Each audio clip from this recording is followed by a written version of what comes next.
BRS నేత మాజీ MP Santosh రావుపై Congress అధికార ప్రతినిధి రమ్యారావు ఈడీకి ఫిర్యాదు చేశారు. సంతోష్ రావు బినామీ ఆస్తుల ఆధారాలతో ఆమె ఈడీ కార్యాలయానికి వెళ్లారు.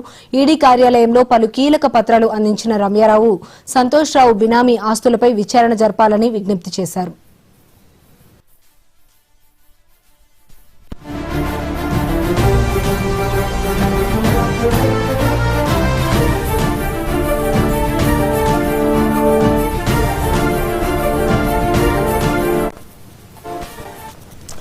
బీఆర్ఎస్ నేత మాజీ ఎంపీ సంతోష్ రావుపై కాంగ్రెస్ అధికార ప్రతినిధి రమ్యారావు ఈడీకి ఫిర్యాదు చేశారు. ఇక ఈ అంశానికి సంబంధించి మరింత సమాచారం మా స్పెషల్ కరెస్పాండెంట్ శ్రీనివాస్ అందిస్తారు. శ్రీనివాస్, చెప్పండి. రమ్యారావు ఈడీ ఆఫీస్కి వెళ్ళింది. అయితే జోగినపల్లి సంతోష్, మాజీ రాజ్యసభ సభ్యుడు జోగినపల్లి సంతోష్ పై కూడా ఈడీకి ఫిర్యాదు చేసిందని చెప్పొచ్చు. అయితే లిక్కర్ స్కామ్ సంబంధించి ఆధారాలు మొత్తం తన దగ్గర ఉన్నాయి కాబట్టి ఖచ్చితంగా ఆ లిక్కర్ స్కామ్ లో జోగినపల్లి సంతోష్ రావు పాత్ర ఉంది కాబట్టి విచారణ జరిపి చర్యలు తీసుకోవాలి.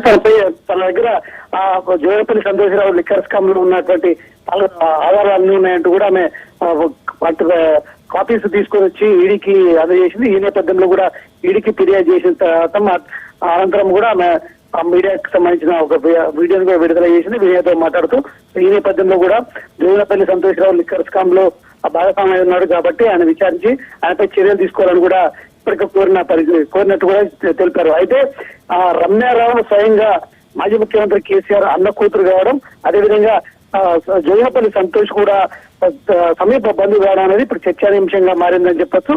ఈ నేపథ్యంలో కూడా ఏదైతే రమ్యారావు ఫిర్యాదుకు సంబంధించి ఇప్పుడు రాజకీయ వర్గాల్లో చర్చ జరుగుతుంది. సో గతంలో కూడా ఈ లిక్కర్ స్కామ్ కు సంబంధించి కూడా ఇప్పటికీ ఏపీలో కూడా లిక్కర్ స్కామ్ కు సంబంధించి విచారణ జరుగుతుంది. ఈ నేపథ్యంలో కూడా లిక్కర్ స్కామ్ లో కూడా ఏదైతే మాజీ రాజ్యసభ సభ్యుడు కూడా విఎస్ఆర్ రెడ్డి కూడా ఈడీకి ఆఫీస్ కి హాజరైన నేపథ్యంలో కూడా దీనికి సంబంధించి ఆధారాలు ఇక్కడ అందించడం, ఈడీకి ఫిర్యాదు చేయడం అనేది ఇప్పుడు సంచలనంగా మారిందని చెప్పొచ్చు. ఈ నేపథ్యంలో కూడా మరి ఫిర్యాదుని తీసుకున్న ఈడీ అధికారులు మరి ఏదైతే ముందస్తు చర్యలు ఏ విధంగా తీసుకుంటారు సంతోష్ రావుపై అనేది మాత్రం ఇప్పుడు ఆసక్తి నెలకొందని చెప్పొచ్చు.